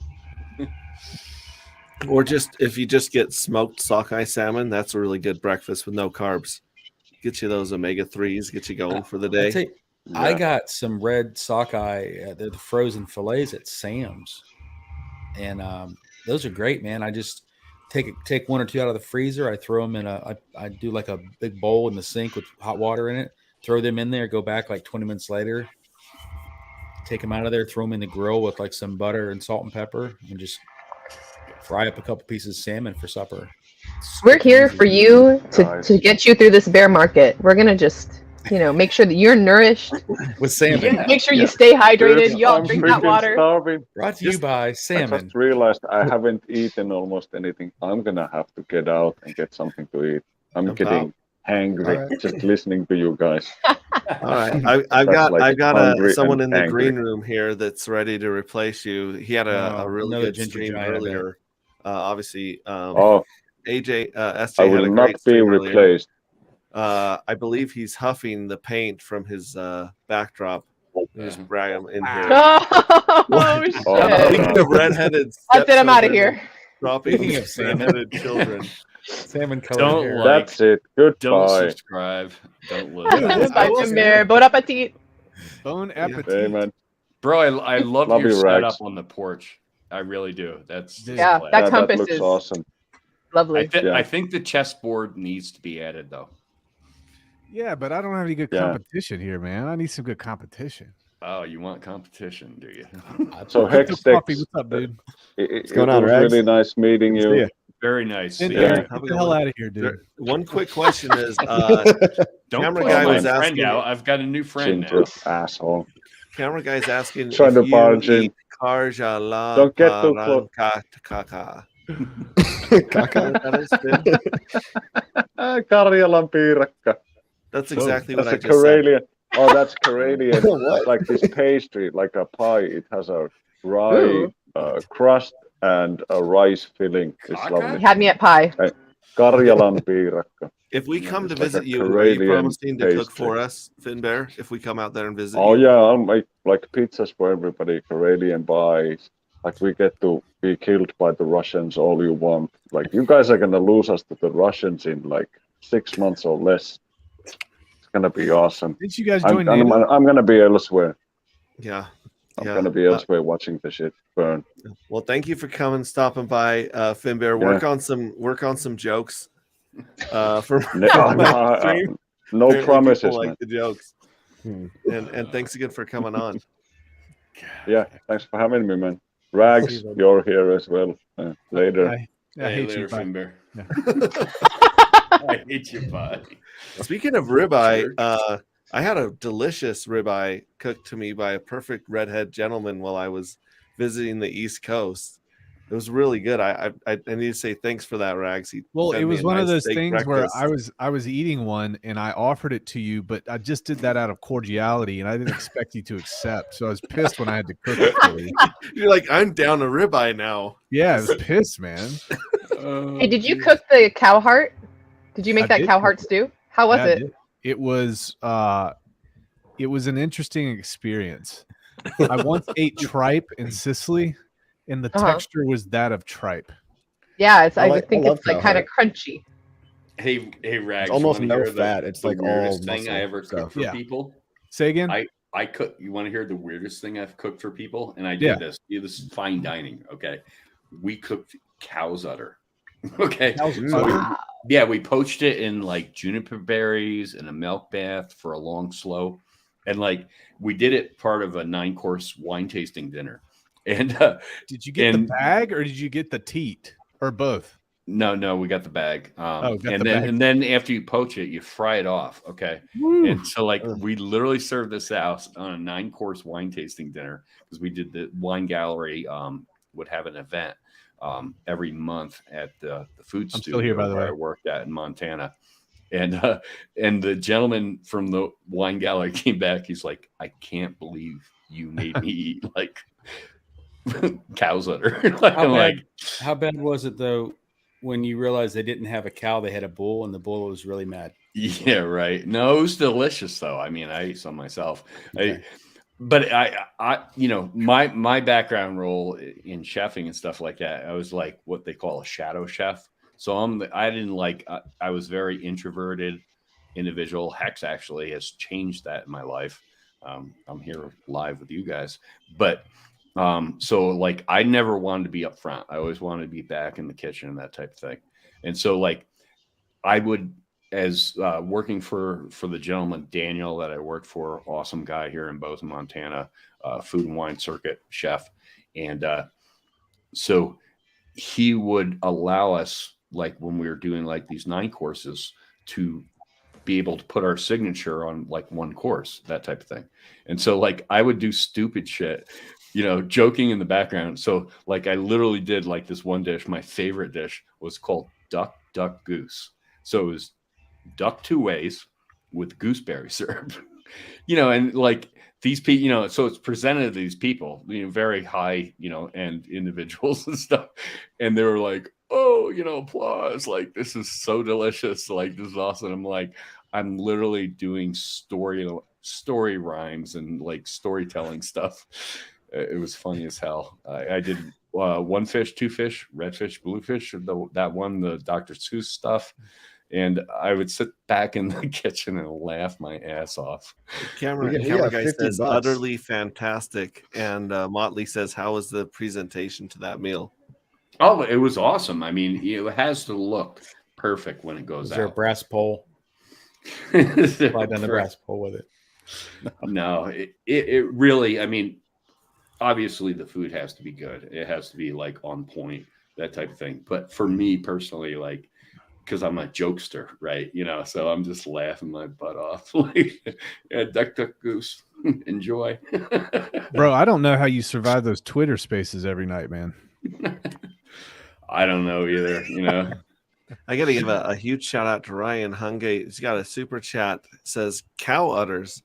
How about rounds of tofu sandwiches for everyone instead? They don't tip you for the crypto. They just tip you for the cow udders. That's right. The cow udders.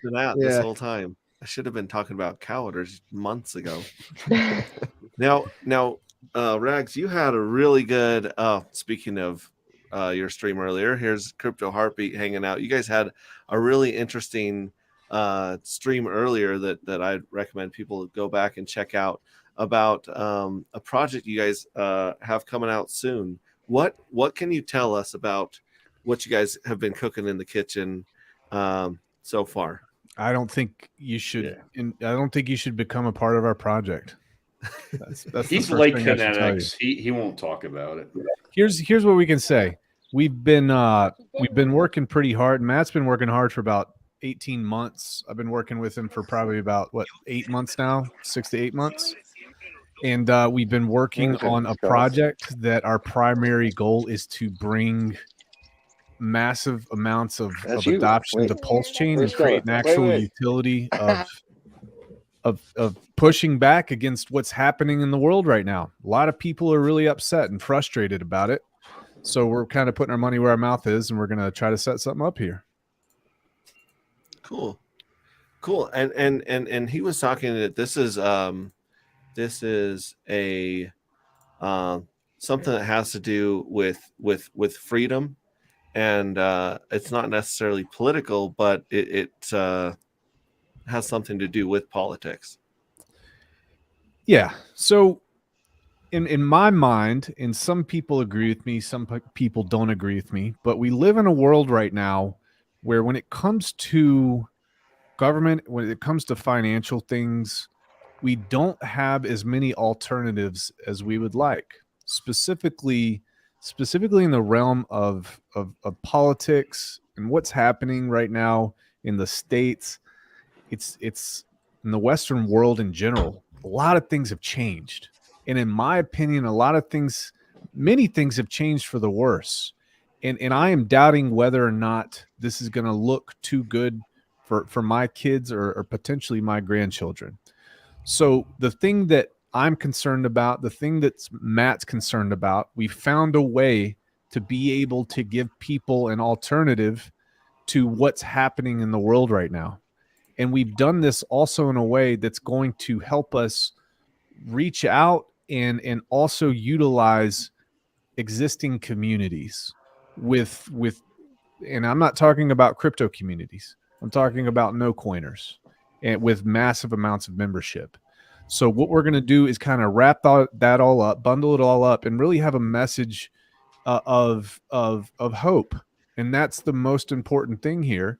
And we're really looking forward to sharing this on the Independence Day of the United States of America, which is it's going to be high noon on the 4th of July, high noon Texas time. And we'll have a really good conversation. We're really looking forward to it. It's the culmination of a lot of work that we put into this.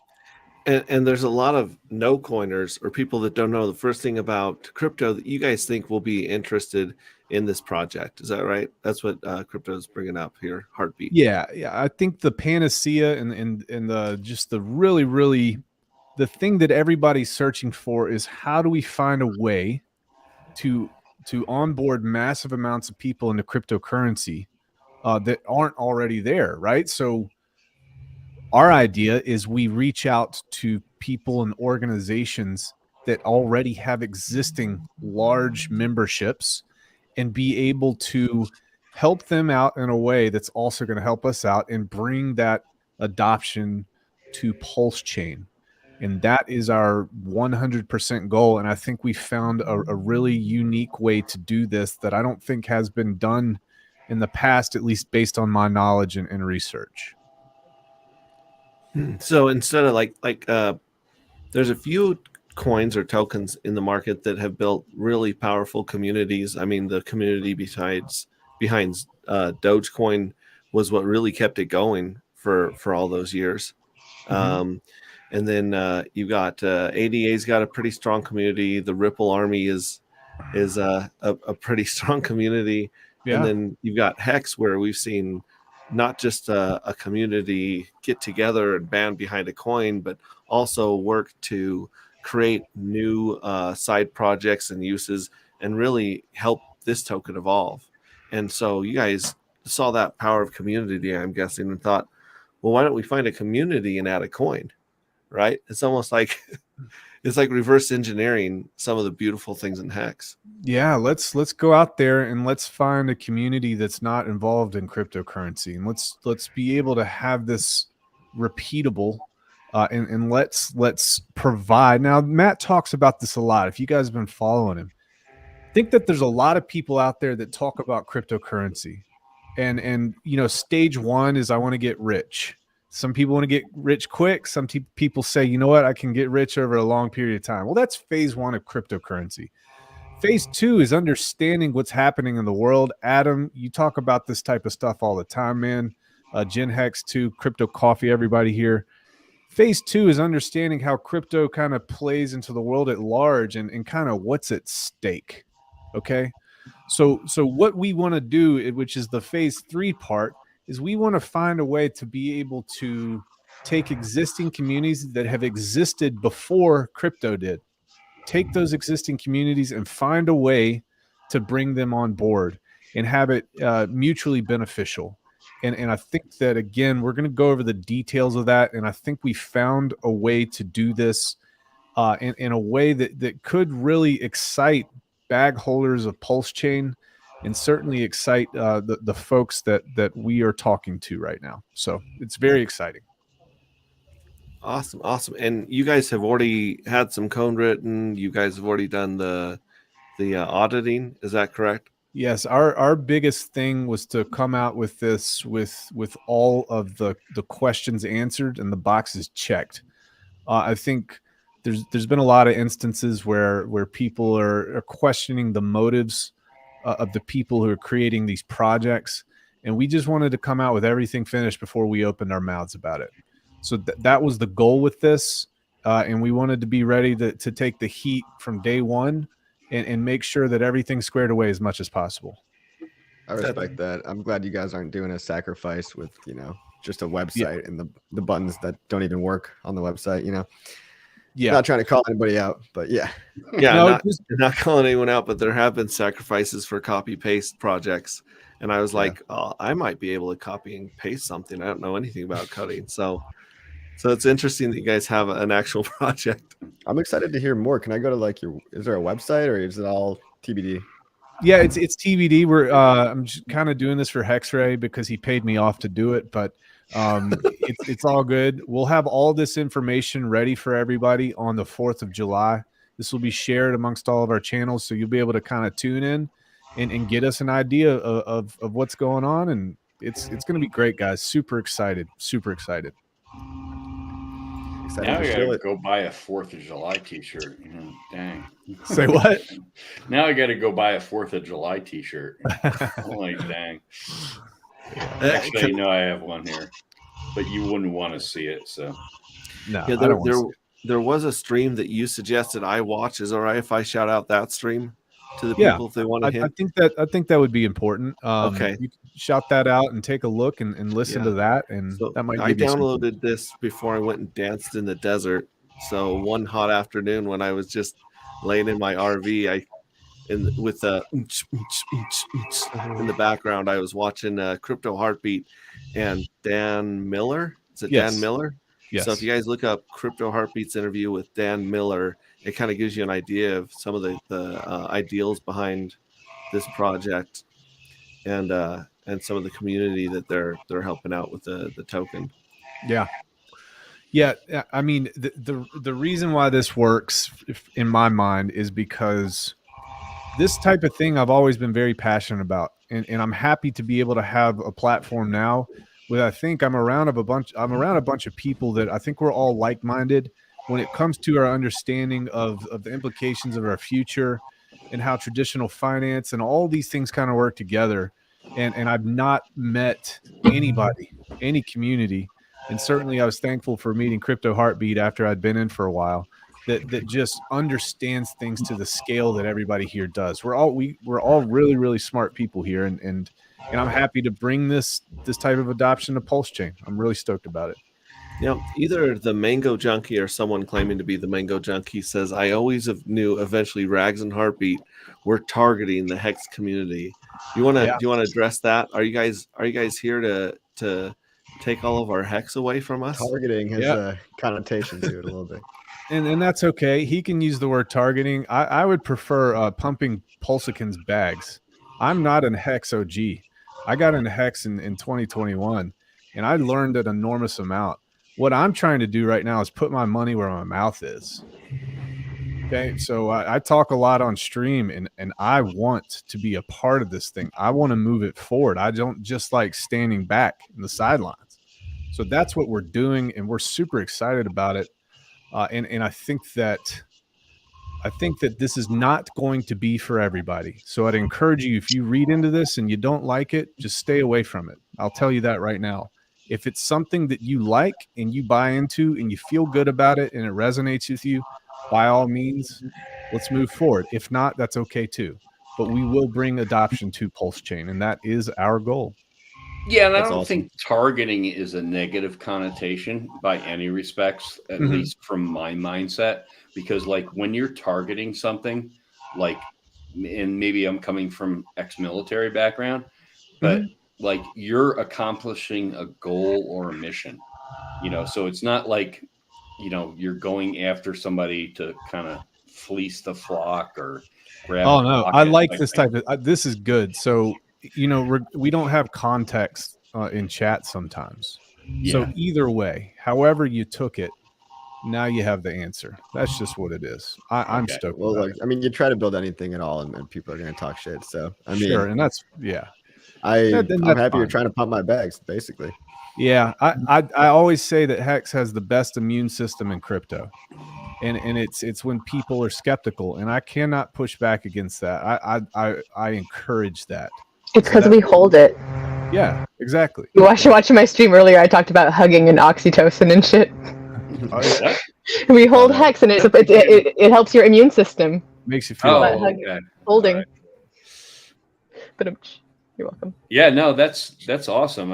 Actually, I agree with something that SJ is saying, because like one of the things about and you're talking about with the oxytocin, and is the fact that like one of the things that I've participated in is like going out for therapeutic sport massages, because this crap regimen that Jim Crypto and Sam's kind of going through is like, my body hurts. I'm 54 years old. I'm like I really need, but that whole touch factor aspect really, we don't find it in life because they've separated us during this, especially during this COVID thing. But that whole touch factor and just like hugging people, or just giving friends a hug. I'm not nothing sexual, is really important. It's 100%. It really has a brain factor effect on you, and we're so distant from people. They've proven that little children need touch to thrive, just to develop. Sure. And at some point in our lives, especially in the Western culture, we're convinced that any touch, like you said, is either romantic or sexual, but that's not necessarily true. And so, I totally agree with that. Sandy B's got a question here. Where do we find out more information? So where can people go right now to look up stuff? And then on the 4th of July, you said you'll be streaming. Is that right? Yeah. So right now, there's not much, but I will say, Hexray, you brought that up. Good point. Crypto Heartbeat did a stream with a guy named Daniel Miller, and if you watch that, that's gonna really give you a good foundation for education about kind of what we're gonna be doing moving forward. So I would encourage everybody to take a look at that. Okay. Awesome. And Al Bundy says, hit the buttons. I'm guessing it's the like button, or you will forever be sentenced to a life of selling women's shoes. Al Bundy knows. Can somebody throw that up in the chat? You know, that which one? Link connection with Mr. Miller. Yeah, I'll find it here for a second. Oh, okay. Okay. Yeah. No, that would be awesome. I think for the people who are listening in and stuff like that. Cool. Far out alien smells your hair and whispers, "Have you heard about Hex?" All right, Brian. Love it. Benny Blanco in the house. Shout out to you. Oh my gosh. And Crypto Wash wants to know, will you guys have admin keys to your project? No admin keys. In fact, well, I'm going to wait. I will say that we will have no admin keys. Everything that's important to our community, those boxes are checked. Right. And we will have the code ready for anybody to take a look at. It's not a big deal. We're completely transparent and open. Awesome. I think it was Orca this morning talking on Jim Rat Crypto stream. But no, it was probably another. I listened to so many live streams and stuff. But one person was saying that we have set the bar so high, the standard so high in Hex, about like no admin keys, like really looking into any type of crypto project. Like we have in 2.5 years developed in the space of like how you evaluate what a good crypto is. People don't realize this, but Hex started the trend of audits, right? But before the Hex smart contract, no project that I'd ever heard of had even thought about doing an audit. Right. And then after Hex, you know, every coin under the sun had an audit, even if they were crappy, you know, they skimped on it and they went with the cheaper guys. You know, a lot of coins still get audits today and get hacked anyway, but they just want to say they have an audit. No, I think that's a definitive point, especially when we go into the space when eventually Pulse Chain does launch, is you're going to see, in my personal belief, a mass rush of created content in the tokenomics, or the token space. Like people are going to look forward to launching on this because of the gas costs, the open space. It's not launching in a vacuum without other, like tokens or coins. Honestly, from my personal belief, we're going to see the gold rush, happen in Pulse Chain. But that's just me. This is like the Amazon, or like Hex can be the Amazon, Pulse Chain can be the Google, but these are going to be the big, similar to the big tech companies that rose out of the 2001 bubble. This next bull run is going to determine what's actually providing value. So Pulse Chain is going to be the one. Yeah, Bristology's got the link up for the Dan Miller interview with Crypto Heartbeat there in the chat. If you guys want to do that or copy that one.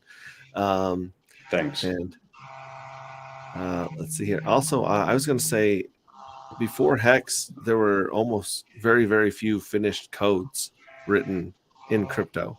There was a lot of white papers and very little written code.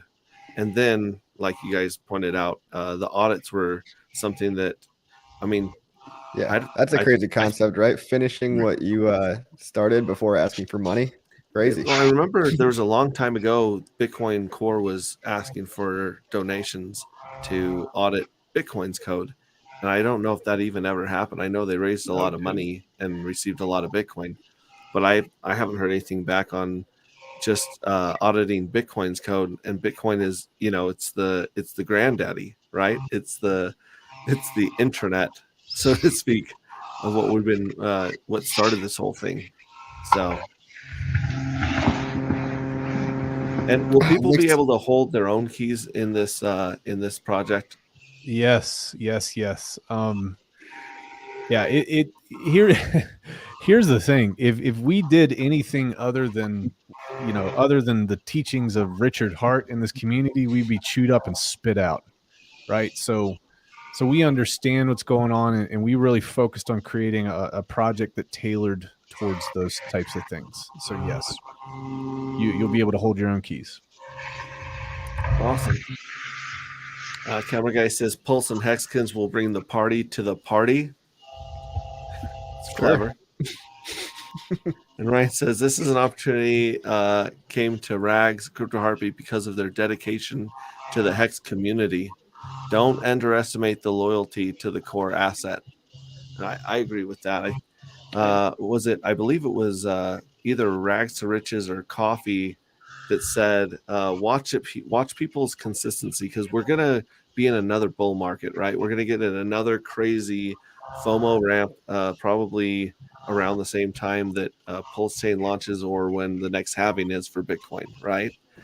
And you're going to have a lot of people show up and claim to be, Hex OGs and Hex influencers. But if you go back to the stuff they're putting out now, look for consistency, right? Yeah. Like, what were they saying right now? What were they saying 6 months ago? And that'll help you know who to pay attention to, or who you might want to listen to when you're looking for information. Mixed, aka J Soul says, "Why are we watching this ginger? Why are we watching this ginger?" Oh, hi, J Soul, Josh Soul, whatever the hell your name is. What's up, buddy? A little back. If you want to stream more than 1 hour, you have to include one ginger, or you get rugged. That's the new YouTube guidelines, according to Craig. Sometimes I wonder if it's because I was watching Whales Only One, because he's the one that I originally learned most of what I know about Hex through, that I'm so not phased by this. Right. I'm just not phased by this bear market at all. I know what we hold, and why are you so sad? People are just is Pulse Chain ever gonna launch? It doesn't matter. I mean, it does. It's gonna, but but when it does, and that's the thing. Yeah. We got a little bit of background noise coming from someone, if you guys want to check that. Bristology says they probably audited Bitcoin, looked at reels, and said none of this must become public. They just burn it. Yeah. I think a lot of people inadvertently, by watching a lot of the Hex streams, the Whales Only and the Maddies and the Rags and Crypto Coffee and these guys, just by repetition, you've got an education on how crypto should work, and Richard Hart, us listening to him. I missed the Richard Hart talking about Hex and Pulse Chain streams, not about other stuff, but it is what we get.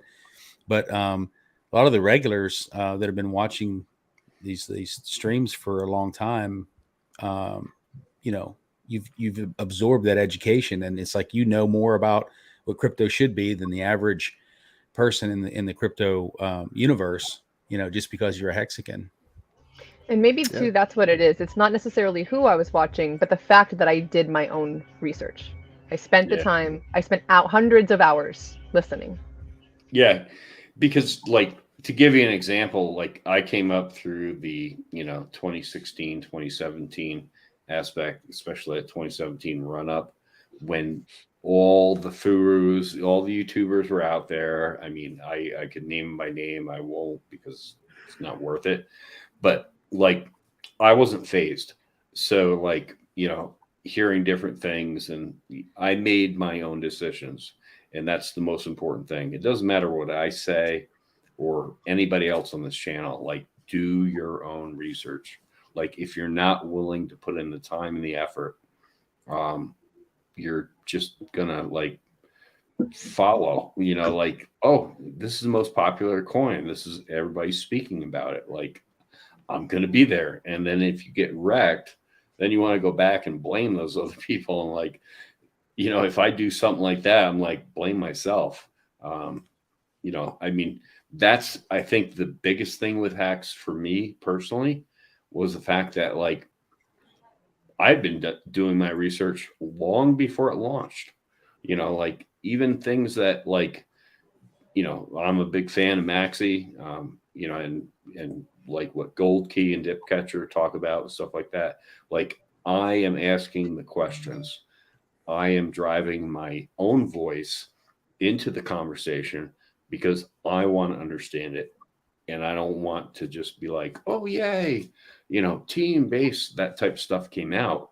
Like, you know, I want to know for myself personally what I'm doing. And, you know, that personal responsibility is very important, especially in the crypto space, because I don't care what anybody says. We are still in the wild, wild west.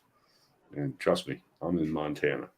So Bristology says Uncle Rags just got done taking the restrictor plate off the 85 Camaro. Sandy B is starting to sing this song damn, I out didn't tomorrow. even see that. Yeah. And, Like, it's and, out and of this is a control. great time for Chaotic Creations to stumble in and say, what is going on here? Why the plague doctor and the mullet? I think that Craig was just trying to hide his face so it wasn't on the same screen as Uncle Rags. Yeah. I really appreciated meeting Johnny KS out in Vegas this last March. It is now wild Hex. That's what he's saying. Wild Hex. Yeah, it's true. I mean, you know, that whole "we're still early" narrative meme, that still holds true. We are still early, folks. You have not seen anything yet, and just sit back and enjoy the ride. Stop crying. Just be happy. You know, dollar cost average, and it's amazing. Hex 647 says Hot Pulse List tells me Rags is not to be trusted with all the red flags. Oh, dude, it's been great. Oh yeah, it's been stay great, away man. from that guy, dude. Stay away. I've got like 230 red flags, and it's awesome. I'm stoked. They actually listen. Bristology says, careful with the mask, you'll get carbon dioxide poisoning. And Gen Hex replies, they weren't thinking about letting you breathe when they made them, right? Yeah, there's no vent in it. You put it on and it's like here you go, Rags. Here's one for you. Here's a narrative. The most hated man in crypto. Like, think about it. I think somebody's got that title. I'm not sure if I could snatch that away from him. Am I taking it from somebody? It popped in my head. Yeah, Romeo Hotel, old Okay. RH. Yeah, that might be difficult. All right. Well, no, I mean, but you know, I don't. But we can get there. If I wear that mullet enough, for sure. Well, you have all these titles, so like, you know, or most hated man in Hex. I mean, so I add on after Supreme Ayatollah, the most hated man in Hex. That's what I do. Most hated man in Hex, not in crypto, all right, cool. but most hated man in Hex. So, oh, hey, Crypto Sloth finally wandered in here. What's up, Crypto Sloth? How you doing, buddy? He's slow. It took him a while. That's it. He crawled in here. His name. I'm coming. Rags to Quan, what the Hex Essentialist says. It's a stable coin, guys. You got me. Rags to Quan. Oh man. Francis Finance, would you give a run ? I'm not sure what that's referring to. Johnny. I got a question for you guys. I was thinking about this earlier today. So Richard just made a tweet, you know, the dick jokes and the, you know, peacocking isn't working anymore. What should I do next? What do you guys think you should do next? Fix the world. Yeah, simple. Okay. I think you should go on Jackass. If you went on Jackass, that would probably get a lot of attention. Yeah. You know, and somebody said this is my original idea type thing, but somebody basically said, now become the nicest guy in crypto. And like the whole 180 effect. Yeah. You know, that whole switch up of just, hey, guess what? Before the launch of the documentary and everything like that, whatever that content, you know, may be, 180 it, you know, and just like change the narrative and just shift gears and like. And then it gives everyone a chance to feel like they, you know, figured it out, like they're, you know, IQ 900. You got me now? Because I mean, you know, in my small way, I'm like, I'm not nonsense, like not important type thing. But like, I literally like, excuse my French, shit post on Twitter. I get serious. I make jokes. I make, you know, different things. And I have no, like, there's no avenue or platform for revenue or anything for me. Like, you know, you can look at my Twitter space. It says, I will never ask you to join a paid group. Like, and there's no, I'm not developing a coin. I'm not doing anything. I'm a participant in the community and I'm a strong supporter. And, you know, there's that change of seriousness versus like just joking around and being stupid, you know, doing stupid shit. Heck, I went out and bought a Rolex this week. Stupid shit, right? Like down in the bear market. It actually feels nice. I mean, you know, I tell people like, you know, it's not a promo stunt. Like I'm 54 years old. I'm like, Hex afforded me that. And it's like down in a bear cycle, you know, the whole Hex fucks type thing is like, I'm like, if I get 70 likes on this tweet, like I'll just go out and buy it, you know. But I mean, I remember, you see, the connection for me is this. I remember standing in front of the Rolex shop right next to Kareem when our first Hexagon meetup was back in June last year. And I can't believe it's only been a year. It feels like, you know, 10 years. But, you know, I remember standing there right next to Kareem and going like, I can't afford this shit. like I will never, you know, like I'm like in a million years, like my Hex bags, you know, like I would hope, you know, that type of thing. And now we're 90% retraced, right? You know, 93% retraced. And but I've been looking at this thing for like 8 months. I don't make impulse purchases. Well, I've had a lot of people ask me what to do because you know, anyone that I onboarded between 20 and 40 cents, they're like, oh my gosh, all my money's gone. And I keep saying, well, yeah, but this is actually the time you want to dollar cost average. Like this is the meaning of dollar cost average, right? Yeah. It's like, this is the time that makes your average price way, way better. And they're like, well, I don't know about that. I lost a lot of money. It's like, I know you don't know, but give yourself a couple cycles and you'll be salivating for these dumps. You'll be salivating for these 5-6 crashes. Years from now, you know, that's the amazing thing. A lot of those tweets, people were replying back to him like, oh, you know, you should give away money like Mr. Beast, or, oh, you should random acts of kindness and all this kind of stuff.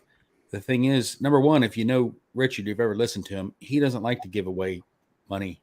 He likes to help people get free, but not out of his pocket, right?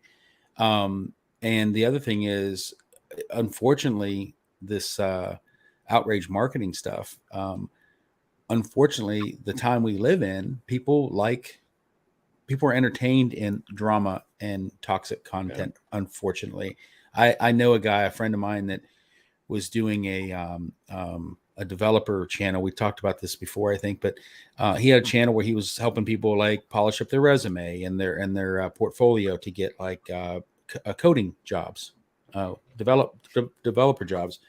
And he switched his kind of direction over with his channel to where he does like reaction videos on TikTok and LinkedIn videos of corporate team building stuff and how like cringe content. He does reaction videos of that and makes fun of these corporate companies that do this cringe. And his membership, his sub count, his YouTube channel just exploded. He's got like over 250,000 subs. So he went from trying to do something good and helping people to being more or less toxic and doing cringe content, and people want to see it. People just, you know, and the comments are worse than ever, you know. Well, reaction videos are getting popular, which is so weird to me. It's like you're just gonna sit there for 2 hours and watch somebody else like comment on somebody else's video. It's very, very strange. But yeah, that's what's getting the views. So it's not always, you got a Trojan horse into it sometimes by doing something maybe not so productive. You work for him. You're vibing, right, Adam? I'm just chilling, man.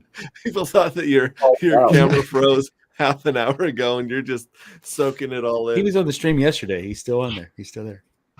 I just wanted to make the point too that, I mean, you know what you're saying about doing the 180, right? That's, to me, that's fix the world. that's him getting more Sci-Vibe content out and doing more self-help and, you know, really just like I know getting what I'm talking about. Yeah, exactly. Like I am so hopeful that doing this narration, which I'm really close to getting started on, is gonna, you know, I'm hoping that he pumps it, you know, and that he's like, hey, like here's this other book that I did, and hey, here's like more information on like how awesome I am at fixing everything, and you know, like so it's actually that's kind of like lit a fire under my ass seeing that tweet. I was like, oh shit, like yeah, you know, here's what you should do next. I've been working on it. That's awesome.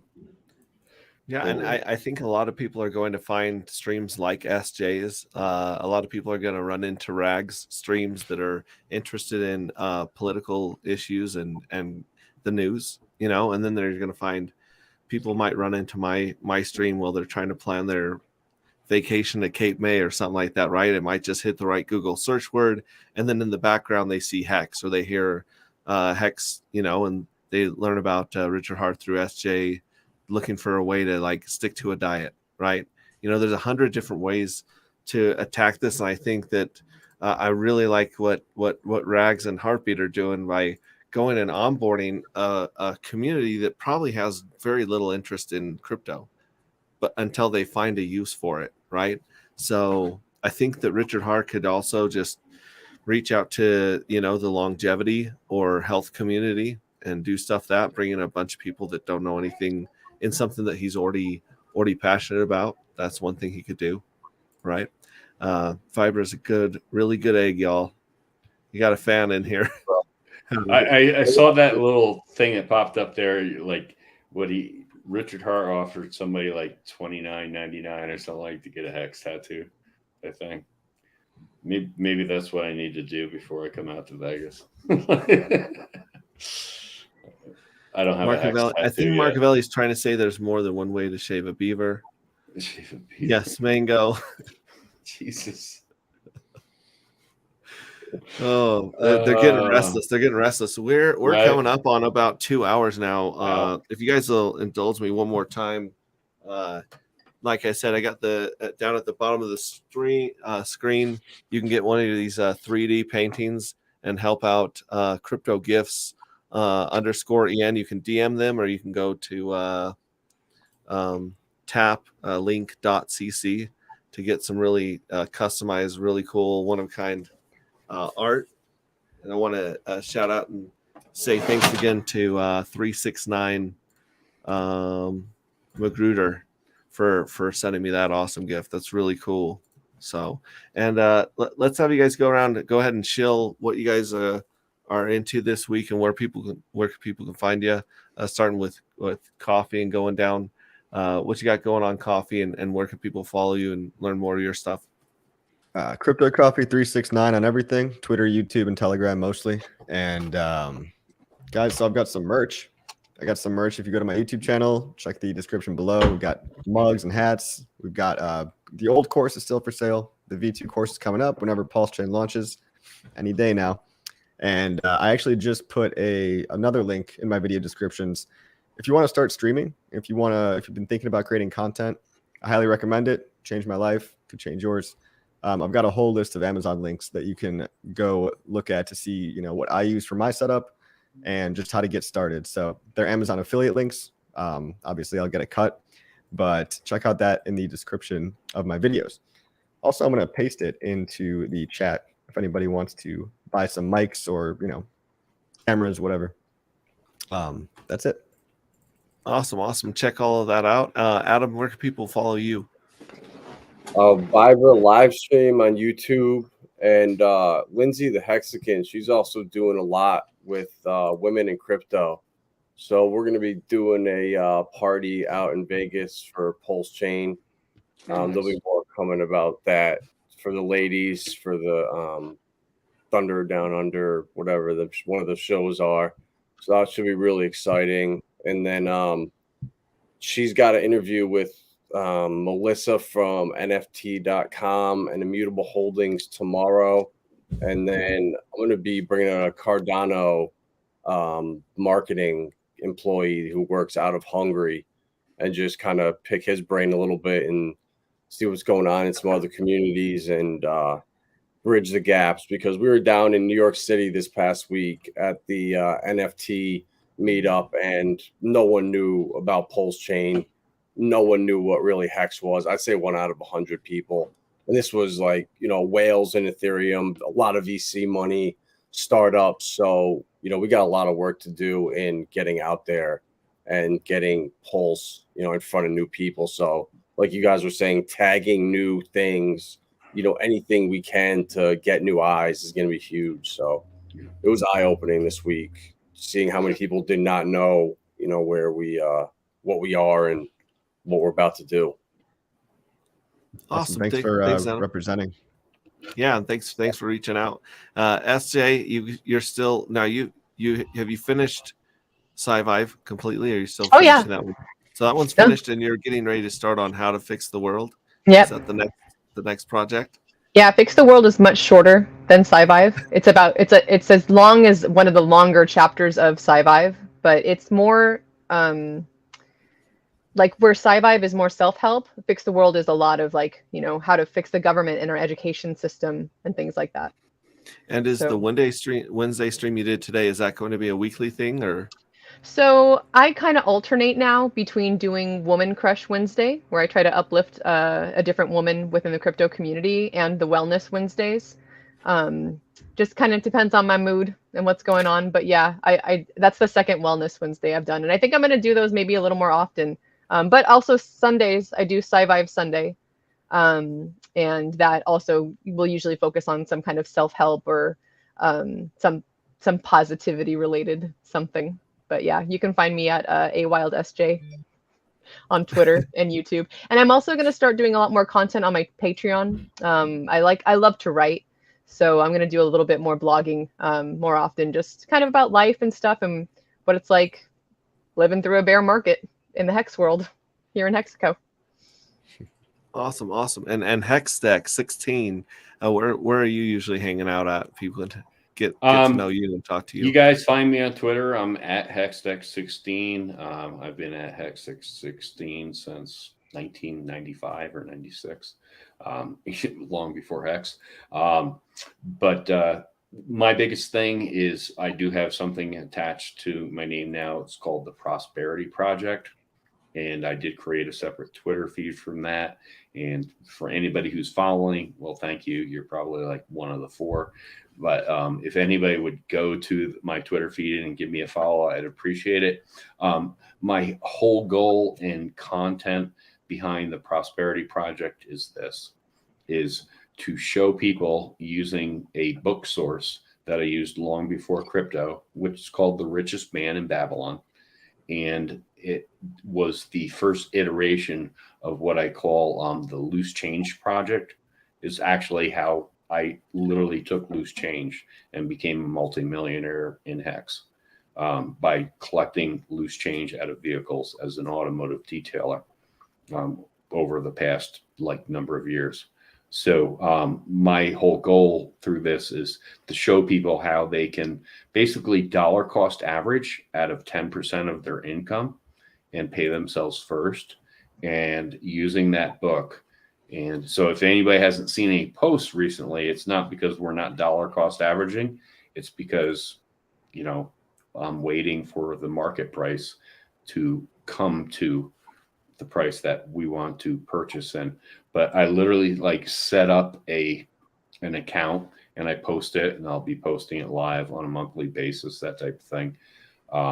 And it's just really to show people, because I want to see somebody, even if it's only 1 or 2 people in the next 2 years who actually follow and put these principles in place, you can become a millionaire in 2 years. Not financial advice, no guarantees, but these are the steps that set you up for success. The hardest thing for most people is just having the discipline to do that thing. Awesome. That's really cool. And then Craig, you're still doing your Saturday streams? Yeah, we kind of moved it though. We were doing 7 p.m. Eastern time. We moved it to 5 p.m. just trying to make it a little bit more accommodating. We had a lot of regulars and friends that from the UK and Europe, and it was getting pretty late for them to be on and hang out. So we moved it to 5 p.m. And you know what? I just wanted to say thanks for, I know most of you guys have been on the stream before. We just finally got over 900 subs. So we're creeping towards the 1K. I think we're at 904 right now. So thanks all of you for being on there. I think we lost 40 or 50 when Rags came on that one time, but the other guys, I really appreciate you stopping by over there. No, I'm just kidding. So yeah, this Saturday, I'm hoping to have a pretty fun little group if we can get everybody coordinated for that. We kind of like a little junior F and hangout from Discord Syndicate would do. So anybody that's new to streaming, just starting a channel, never streamed before, want to come on, no pressure, just to hop on, kind of like what you're doing here, like even with when you put out the link for people to stream, right? So people that are nervous about getting started, and just give them a chance for people to see them. I think we're going to have a brand new, a newer YouTube streamer on also this Saturday to kind of try to introduce him to the community too, to get him going. So awesome. And of course they can follow you at Gen Hex on Twitter, right? At Craig Wadding, all Craig one Wadding. word. I'll put it in type is my Twitter, and then Gen Hex is the YouTube channel. So okay, great. Thanks for doing that. I think I did find Craig Wadding if I searched Gen Hex, but really, check out both you of know, those. the algorithm, right? I guess the more views and subs and all that, I guess it probably picks up on both, right? Right. And then Rags, where can people not follow you, not like you, and not subscribe to you? Yeah. My name's Brandon, Rags Richest Squad, CEO, CFO, see everything Supreme Ayatollah, and apparently the most hated man in crypto now. And I don't like mixed, aka Jasol in chat, but you may not be able to find me at ragsrichestsquad.com. And Awesome. I will say this: stay tuned. 4th of July, nice little stream. And I would suggest that you join Compassion Cartel. It's a strong suggestion there. Compassion Cartel, and that's Crypto Heartbeats project, correct? Yes, Telegram. So go to Telegram, search Compassion Project. Compassion Cartel. Yes. There's a cat. Thank you very much. What's going Sorry, I on? got a little bit of Hexray Chick is one of the funniest people I know. And are you gonna go to you're still planning on going to PulseCon in September? And I believe this is the code that they gave me for 15% off. If you guys want to buy tickets to PulseCon, I believe it's Pulsify. Not sure if I spelled that correctly, but we'll figure it out. So what's going on? I forgot to mention one thing, guys. You know, everybody says they don't have a crystal ball. I now have. Is that a magic 8 ball? No, it's a crystal ball, actually. Okay. So, you know, we'll be doing some incredible TA pricing here certainly shortly. That's awesome. Thanks. I want to thank everyone for on stream. You guys are awesome. Thank you for coming and chatting with me and sharing your personality and your information. I want to say thanks, obviously, to the people in chat and the people that follow me. Come check me out. I'm Hexray Vision just about everywhere. You know, Twitter, YouTube, Facebook, all over the place. We've got some more of our family vlog from our vacation you can check out on my YouTube channel. Usually it's my kids just making fun of me. But other than that, come watch some bad dad jokes. Watch our inside jokes about Rags to Riches and Market Llama and all the other people here. And we will catch you next time. So peace out, homies. Enjoy your red hot Hex summer, and we'll talk to you soon. Bye, guys. Thank you.